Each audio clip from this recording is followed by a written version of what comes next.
May be കാറ്റടിക്കുന്ന കാരണം വോയിസിനകത്ത് distractions ഉണ്ടായിരിക്കും.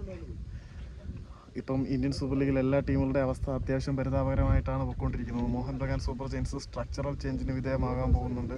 Kerala ബ്ലാസ്റ്റേഴ്സിൽ structural changes വേണമെന്ന് ആരാധകർ ആവശ്യപ്പെടുന്നുണ്ട്. പക്ഷേ മറ്റൊരു സൗത്ത് ഇന്ത്യൻ ക്ലബ്ബായിട്ടുള്ള ചെന്നൈയിൻ എഫ്.സിയുടെ കാര്യത്തിലുള്ള സ്ട്രക്ചറൽ ചേഞ്ചിൻ്റെ കാര്യത്തിൽ തീരുമാനമായിട്ടുണ്ട്. ഈ ഒരു സീസൺ തീരുന്നതോട് കൂടിയിട്ട് അവരുടെ ഓഫ് ഫീൽഡ് സ്ട്രക്ചറിൽ കാര്യമായിട്ടുള്ള മാറ്റങ്ങൾ വരുന്നുണ്ട്. അവരുടെ ക്ലബിൻ്റെ വൈസ് പ്രസിഡൻ്റായിട്ടുള്ള പ്രഥം ബസുവിനെ ആ സ്ഥാനത്തു നിന്ന് നീക്കിക്കൊണ്ടായിരിക്കും കാര്യങ്ങളുടെ തുടക്കം. പൂർണ്ണമായിട്ടും തമിഴ് ഓറിയൻറ്റഡ് ആയിട്ടുള്ള ആളുകൾ ഡയറക്ടർ ബോർഡിലേക്ക് വരും എന്നൊക്കെയാണ് അറിയുന്നത്.